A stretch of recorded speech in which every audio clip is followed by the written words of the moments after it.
안녕하세요. 정성산TV입니다. 오늘 소식은 천주교 정의구현 사제단 주술에 사로잡힌 차기 대통령 후보 한대라는 소식입니다.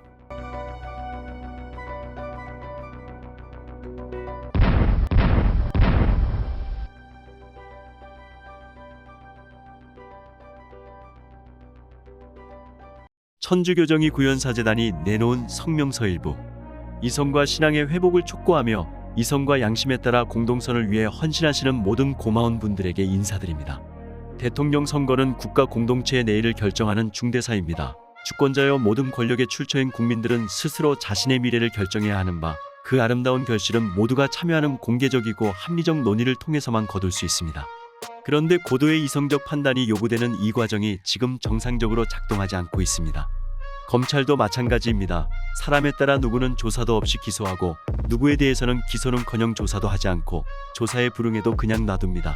눈 가리고 아웅하는 일이 너무나 많습니다. 정의의 최종 수호자여야 할 법원의 판결도 귀를 의심할 정도입니다. 건강보험료 수십억 원을 떼어먹어도 무죄를 선고하는 그 입이 입시에 반영되지도 못하는 표창장 의혹만으로도 징역 4년을 명령합니다.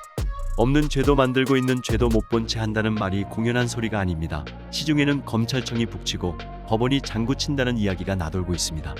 우리는 지난 2020년 12월 7일 검찰개혁을 촉구하는 천주교 사제, 수도자 선언에서 촉구했던 일들을 과연 어느 후보가 실천에 옮겨 실적을 남길 것인지 판단해보고 그에 따라 투표하겠습니다. 국민들을 위한 재난지원금도 중요하지만 재난 상황에 걸맞은 상식과 이성의 회복이 더 시급하다고 믿으며 특히 언론, 검찰, 법원을 위해 기도합니다. 이와 연관하여 아무 갈피도 잡지 못한 채 소문만 무성한 무속 논란에 대해서도 말씀드리고자 합니다. 어째서 무속이 노골적인 대선이 되고 말았는지 이해하기 어렵습니다. 유력 후보 가운데 스스로 생각해서 책임지고 결단할 일을 점쟁이에게 묻는 이가 있다고 합니다. 압수수색을 발동해야 하는 절체절명의 사안을 두고 누군가에게 물어서 해야 할 일을 하지 않았다는 게 사실이라면, 나아가 그랬던 이유마저 자기를 이롭게 하기 위함이었다면 참으로 끔찍한 일입니다. 한사코 이성과 신앙의 조화와 종합을 위해 분투했던 가톨릭 교회의 정신으로는 도저히 용납할 수 없는 일입니다. 신앙은 이성 이상이어야지 비이성적이어서는 안 됩니다. 아니, 신앙인일수록 이성적이어야 합니다. 아울러 한반도의 평화와 번영을 위한 현 정부의 노력이 다음 정부에서도 계승되고 발전되기를 바랍니다. 힘으로써 상대를 제압하고 그래서 얻어지는 결과가 진짜 평화라고 공언하는 주장을 들을 때마다 우리 마음은 심란해집니다. 판문점 선언과 평양 선언을 통해서 거둔 성과에 대해 정치적 쇼에 지나지 않는다, 평화는 말이 아니라 힘이 보장한다, 북한을 주적으로 명시하겠다며 호전적 태도를 과시하는 모습을 볼 때마다 마음의 어둠이 깔립니다. 선제 타격, 킬체인을 운운할 때마다 정전체제를 종전체제로, 나아가 평화체제로 발전시키려고 했던 그간의 공든 탑을 일거에 무너뜨리려고 하는 것은 아닌지 불안합니다. 누가 대통령의 권한을 맡든 모쪼록 민족의 화해와 일치를 위한 우리의 기도를 무시하지 않기 바랍니다. 성 토마스 아퀴나스 사제학자 기념일에 2022년 1월 2일 천주교 정의구현 사제단이 윤석열락선운동을 시작했다. 이계성 천주교 지키기 평신도 대표, 정의구현 사제단 570만 천주교 신자들에게 윤석열 찍지 말라는 성명서 발표.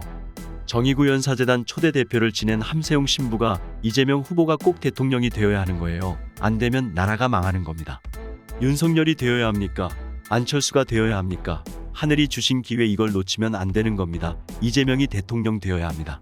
이재명의 검증받은 능력은 21세기 하늘이 준 기회이자 축복이라고 방송한 일주일 뒤에 현 정의구현 사제단 대표 김영식 신부가 이재명 지지를 위한 성명서 작성에 신자들이 동참해 줄 것을 요구했다. 천주교 정의구현 사제단 대표 김영식 신부가 2022년 1월 25일 전국 사제 수도자 신자들에게 윤석열 대통령 되면 무당 정치와 북한 선제 타격으로 평화가 깨진다며 이재명 지지를 위한 서명을 요구하는 통신문을 신자들에게 보냈다.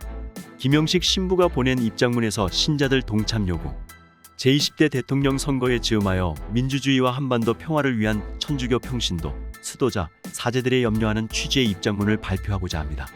연명에 참여하실 분은 공유 주소로 참여해 주십시오. 감사합니다. 천주교 정의구현 전국사제단 대표 김영식 신부드림.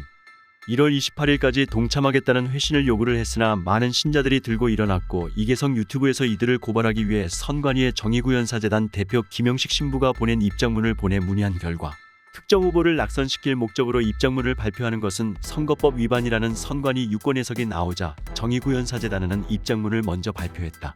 언론은 문재인이 다 장악하고 있다, 심지어 김건희를 매장시켜 윤석열을 낙마시키려고 MBC가 통화 내역을 보도했지만 이재명 형수욕설도 보도하라며 역효과를 냈다.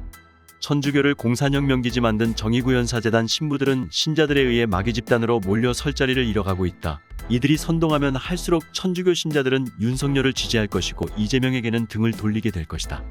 신자들은 정의구현사재단이 조국 추미애 지지선언을 보면서 이들은 불의를 정의라고 하는 마귀 집단임을 알고 있다. 570만 천주교 신자들은 정의구현사재단에 속을 바보가 아니다. 2022년 1월 31일 윤 배우자를 겨냥해 콜걸이란다. 이게 천주교 신부 입에서 나올 말인가? 대통령 선거가 끝난 지 벌써 2주가 지났지만 지금 우리 사회는 이전보다 더한 극심한 갈등과 분열을 드러내고 있다. 교실에서는 전교조 교사들이 이재명의 선거운동원으로 전락을 하고 심지어 신성해야 할 성당에서도 윤석열 당선인에 대한 반감을 여과 없이 재단에서 쏟아내는 신부들까지 등장하고 있다. 며칠 전 천주교 정의구현사재단 소속의 한 신부는 자신의 페이스북에 콜걸이란다라는 글자를 새기며 윤 당선인의 배우자에 대한 말로 담을 수 없는 모욕을 일삼았다. 십자가 아래에서 사랑과 용서를 설파해야 할 천주교 사제의 입에서 나온 말이라고는 믿어지지 않는 말들에 그저 놀라고 당황스러울 뿐이다. 이 말을 한 사제는 지난 2월 7일 미사에서도 사제의 직분에 어울리지 않는 정치적 발언으로 구설수에 오른 적이 있었다. 그는 이날 우리는 지금 악마와 싸우고 있다며 악마가 무엇인지에 대해서도 구체적인 설명을 이어갔다. 이 정도 되면 그냥 사제복을 벗고 정치를 하시지 뭐하러 십자가를 들고 있는지 모를 일이다. 이것에 비하면 대통령 당선인의 부인을 향해 콜걸이란다라고 외치는 것은 그저 아양 정도로 보일 정도다. 현재 이 포스팅은 삭제가 되었다고 한다. 아니 그렇게 당당하면 많은 사람들이 두고두고 볼 수 있도록 놔둘 것이지. 과연 21세기 대한민국을 살고 있는 천주교 정의구현사재단 신부들은 훗날 역사가들에 의해서 어떤 평가를 받게 될까? 과연 진정 그들 눈에는 지금 악마만 보이고 있는가? 지난 대선에서 대한민국 국민의 절반에 가까운 사람들이 윤석열 후보를 선택했다. 그리하여 정권이 교체됐다. 정권이 교체된 게 그렇게 주체할 수 없을 정도로 분노에 휩싸일 일인가? 정의구현사재단의 논리라면 그럼 절반의 대한민국 국민은 악마의 후원자인가? 여기까지가 오늘의 소식입니다. 정성산TV 구독, 좋아요, 알림 설정 부탁드립니다. 감사합니다.